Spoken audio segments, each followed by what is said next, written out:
العلم هو النور الهادي والمفتاح لكل الخير من يرد الله به خيرا.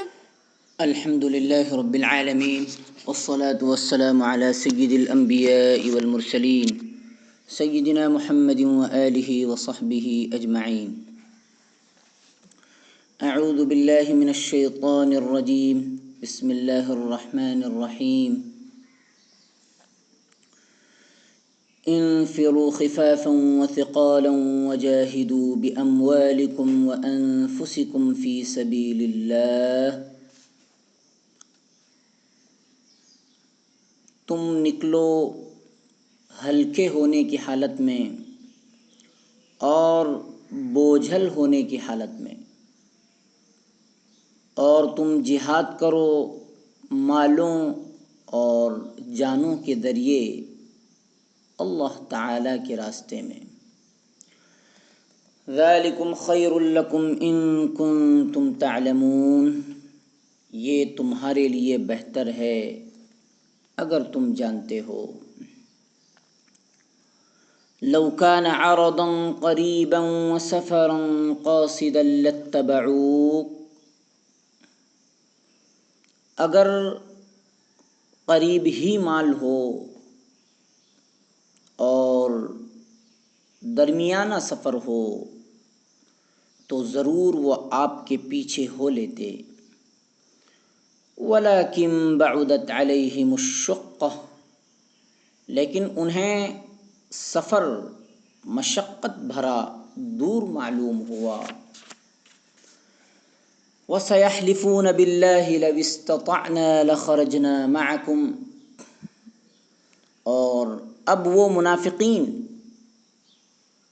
وَسَيَحْلِفُونَ میں ہم ضمیر کے مرجع کی تعیین کے ساتھ ترجمہ کیا گیا، اور اب وہ منافقین اللہ کی قسمیں کھائیں گے اگر ہمیں استطاعت ہوتی تو ہم ضرور تمہارے ساتھ نکلتے. یہلکون انفسہم، وہ اپنے آپ کو ہلاک کر رہے ہیں.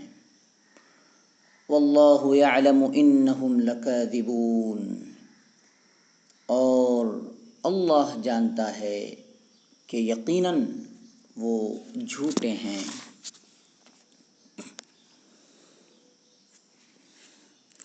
گزشتہ کل آیت کریمہ میں العلیاء کا لفظ آیا تھا. العلیاء یہ اس میں تفضیل واحد مؤنث ہے، علو مصدر ہے، باب نصر، معنی بہت بلند، بہت اونچی. کلمہ معنی بات، جمع آتی ہے کلمات. خفاف، خفاف یہ جمع ہے، واحد خفیف معنی ہلکا. ثقال یہ بھی جمع ہے، واحد ثقیل معنی بوجھل. عرض یہ واحد ہے، معنی سامان، جمع اعراض ہے. سفر واحد، جمع ہے اسفار. قاصد اس میں فاعل واحد مذکر ہے، قصد مصدر ہے، باب ضرب معنی ارادہ کرنا. الشقہ مسافت، وہ جگہ جہاں کا مسافر ارادہ کرے، جمع آتی ہے شقق. انفروا خفافا وثقالا، یہ دونوں بھی حالت نصبی میں ہیں، اور انفروا میں جو انتم ضمیر ہے اس سے حال واقع ہو رہے ہیں. ذالکم خیر لکم، ذالکم یہ مبتدا ہے، خیر خبر ہے، لکم یہ خیر صفت مشبہ سے متعلق ہے. ان کنتم تعلمون یہ جملہ شرط ہے، جواب شرط محذوف ہے، لیکن ما قبل والا جملہ جواب شرط پر دلالت کر رہا ہے، اسی لیے جواب شرط کو حذف کر دیا گیا. لو کان عرضا، لو یہ حرف شرط ہے لیکن غیر جازم ہے. اس سے پہلے کئی مرتبہ آپ نے دیکھا کہ لو حرف شرط جس فعل پر داخل ہوا اس نے حالت جزمی میں کر دیا، اس کو مجزوم بنا دیا. لیکن یہاں حرف شرط غیر جازم ہیں. کانا فعل ناقص ہے، گویا یہ پورا جملہ لو کان عرضا قریبا وسفرا قاصدا، یہ پورا جملہ شرط ہے. کانا فعل ناقص ہے اور عرضا سفرا، عرضا قریبا وسفرا قاصدا یہ کانا کی خبر ہے. لیکن عرضا قریبا یہ موصوف صفت ہے، گویا معطوف علیہ ہے، واو حرف عطف ہے. سفرا قاصدا یہ موصوف صفت ہے، معطوف ہے، معطوف علیہ مل کر یہ کانا کی خبر ہے. لتبعوا یہ لو کا جواب ہے، یعنی جواب شرط ہے. لیکن یہ حرف استدراک ہے، مہمل ہے، یعنی اعراب میں اس کے لیے کوئی جگہ نہیں ہے.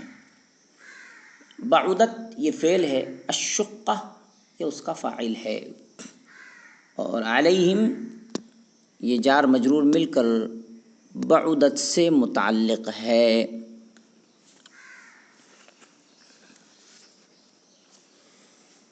وسيحلفون سین حرف استقبال ہے. لو استطعنا لخرجنا معکم، لو استطعنا یہ جملہ شرط ہے، لخرجنا معکم جواب شرط ہے. یہلکون یہ جملہ حال واقع ہے، یہ جملہ حال واقع ہو رہا ہے. لخرجنا میں جو نحن ضمیر ہے یا نا ضمیر ہے، اس سے یہ جملہ حال واقع ہو رہا ہے.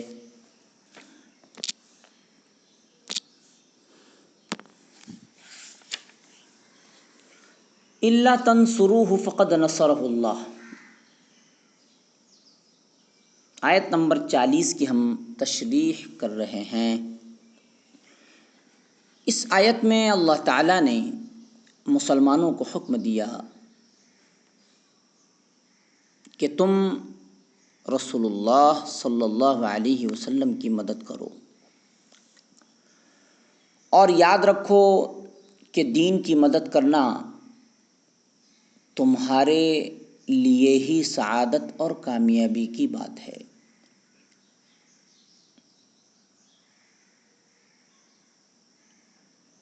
یعنی دین کی مدد کرنا تمہارے ہی لیے سعادت اور کامیابی کی بات ہے، تمہاری سعادت مندی اور خوش نصیبی کی بات ہے کہ رسول اللہ صلی اللہ علیہ وسلم کی مدد کرنے کا تمہیں سنہرا موقع مل رہا ہے، ورنہ اللہ اس کے محتاج نہیں ہے، یعنی تمہاری مدد کے محتاج نہیں ہیں. چنانچہ اللہ کی قدرت دیکھو کہ جب محمد رسول اللہ صلی اللہ علیہ وسلم نے مکہ سے مدینہ کی طرف ہجرت فرمائی تو یہ قافلہ صرف 2 افراد پر مشتمل تھا. رسول اللہ صلی اللہ علیہ وسلم اور ان کے ساتھی حضرت ابو بکر صدیق رضی اللہ تعالی عنہ. ان دونوں نے مکہ سے نکل کر ثور نامی پہاڑ کی بلندی پر ایک غار میں پناہ لی. دشمن تلاش کرتے کرتے قریب پہنچ گئے، یہاں تک کہ حضرت ابو بکر رضی اللہ تعالی عنہ بے قرار ہو گئے، مگر رسول اللہ صلی اللہ علیہ وسلم نے انہیں اطمینان دلایا کہ گھبراؤ نہیں، اللہ ہمارے ساتھ ہیں، لا تحزن ان اللہ معنا. اس ارشاد نے حضرت ابو بکر رضی اللہ عنہ کو مطمئن کر دیا، انہیں سکون حاصل ہو گیا، اور فرشتوں کی اندیکھی طاقتوں سے، غیبی طاقتوں سے ان حضرات کی حفاظت کی گئی. اس طرح اللہ نے کفر کی سازشوں کو پامال کر دیا اور اللہ تعالیٰ کے دین کو بلند و بالا فرمایا۔ جب اللہ اتنے مشکل حالات میں اپنے نبی کی حفاظت کر سکتے ہیں تو کیا اب ان کی حفاظت نہیں کر سکتے؟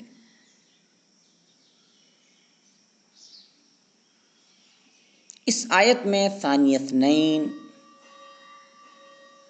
اور صاحبہ سے مراد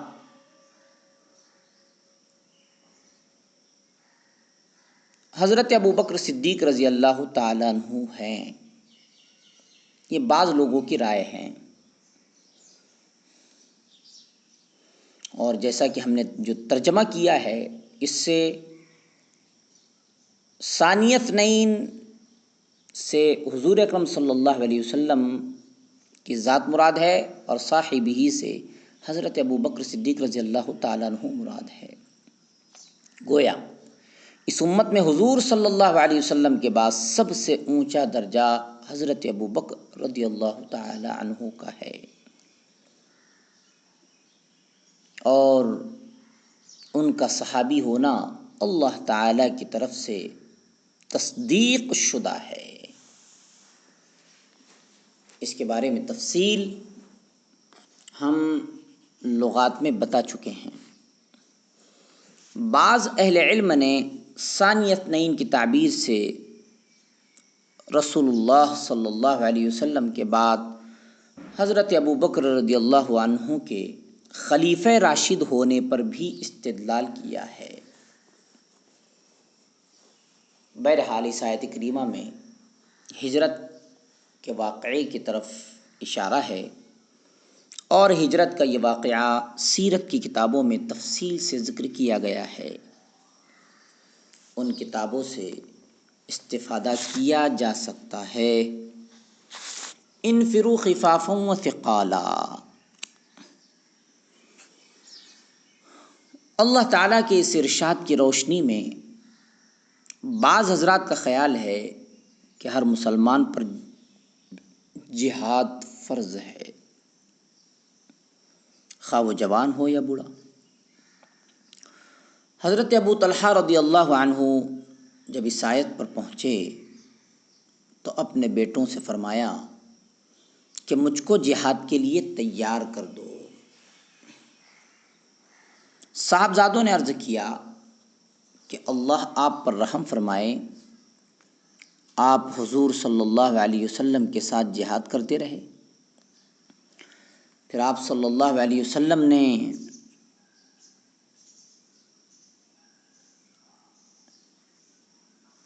پھر آپ رضی اللہ تعالی عنہ نے یعنی حضرت طلحہ رضی اللہ تعالی عنہ نے حضرت ابوبکر رضی اللہ عنہ اور حضرت عمر رضی اللہ عنہ کے ساتھ ان کی وفات تک جہاد کیا۔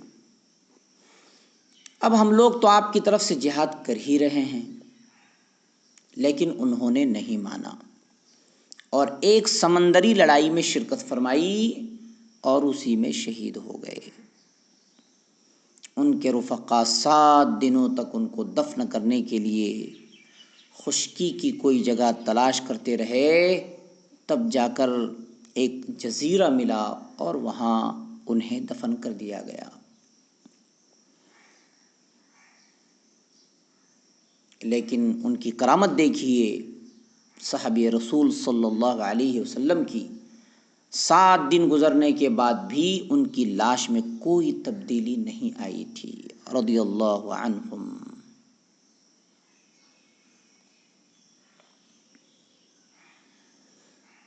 تاہم اکثر فقہا رحمہم اللہ کی رائے ہے کہ یہ حکم غیر معمولی حالات میں ہے، یعنی جہاد کے فرض ہونے کا حکم ہر انسان پر، اگر ایسے حالات نہ ہو تو جہاد فرض کفایہ ہے، کیونکہ اللہ تعالیٰ نے خود ارشاد فرمایا کہ ضعیفوں اور بیماروں پر جہاد نہیں ہے، لیس علی الضعفاء ولا علی المرضى۔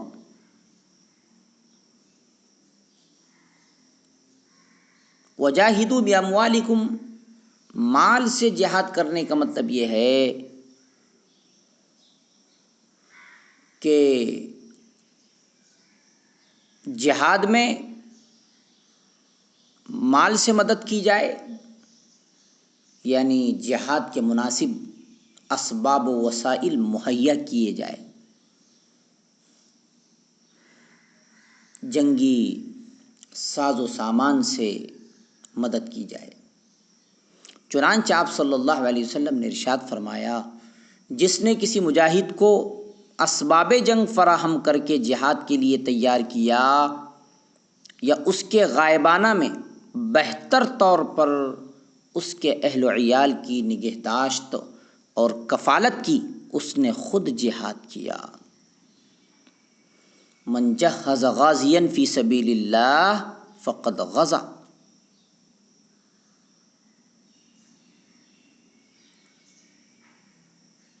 ومن خلفہ غازیا فی اہلہ بخیر فقد غزا۔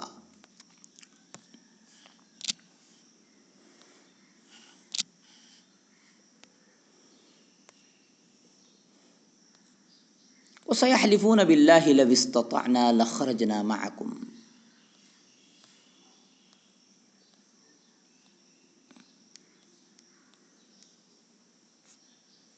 اس آیت کریمہ میں منافقین کا حال بیان فرمایا، جنہوں نے مجاہدین کے ساتھ جانا منظور نہیں کیا تھا۔ ان کے بارے میں فرمایا کہ یہ لوگ طالب دنیا ہیں۔ اگر ان کو یہ معلوم ہوتا کہ جلدی ہی سے کوئی دنیاوی سامان مل جائے گا یا سفر ہی ایسا ہوتا کہ اسے مشقت کے بغیر برداشت کر لیتے تو آپ کے ساتھ ہو لیتے۔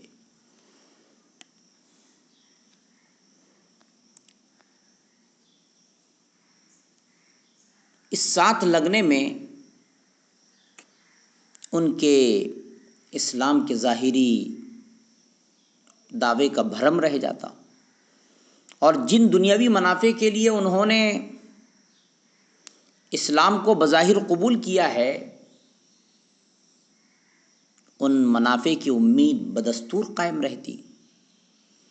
لیکن سفر کے بارے میں جو انہوں نے غور کیا تو انہیں محسوس ہوا کہ یہ تو سفر بہت لمبا ہے اور سخت تکلیف دہ ہے۔ یہ منظر کشی کی جا رہی ہے لو کان عرضا قریبا وسفرا قاصدا لاتبعوا ولكن بعدت علیہم الشقہ، اس آیت کریمہ کی۔ لہذا ان کا نفاق کھل کر سامنے آ گیا اور انہوں نے ہمراہ ساتھ نہ جانے ہی کو اپنے لیے پسند کیا اور ساتھ نہ گئے۔ منافقین تھوڑی بہت تکلیف تو جھیل جاتے تھے، لیکن جب زیادہ تکلیف کا موقع آتا تھا تو ان کا نفاق کھل جاتا تھا۔ جب حضرت صلی اللہ علیہ وسلم تبوک سے واپس تشریف لے آئے تو ان لوگوں نے قسمیں کھا کر کہا، وَسَيَحْلِفُونَ بِاللَّهِ، کہ ہم میں جانے کی قوت اور طاقت نہ تھی۔ اگر ہم میں سکت ہوتی، طاقت ہوتی اور ہمارے بس میں ہوتا، لَوِ اسْتَطَعْنَا لَخَرَجْنَا مَعَكُمْ، تو ضرور ہم آپ کے ساتھ چلتے۔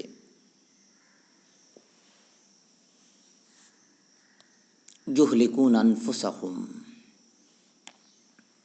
یہ لوگ اپنے نفسوں کو ہلاک کر رہے ہیں، کیونکہ نفاق کی وجہ سے رسول اللہ صلی اللہ علیہ وسلم کے ہمراہ نہ جانے کو اختیار کرنے کی وجہ سے اپنے آپ کو دوزخ میں داخل کرنے کا ڈھنگ بنا چکے ہیں، دوزخ میں داخل کرنے کا طریقہ اپنا چکے ہیں۔ پھر فرمایا، واللہ یعلم انہم لکاذبون، اللہ تعالیٰ جانتا ہے کہ وہ جھوٹے ہیں۔ یعنی ان کا یہ کہنا کہ ہم میں سکت ہوتی یا ہمارے بس میں ہوتا تو ساتھ چلتے چلتے، یہ سب جھوٹ ہے۔ ہمارے بس میں ہوتا تو ساتھ چلتے، یہ سب جھوٹ ہے،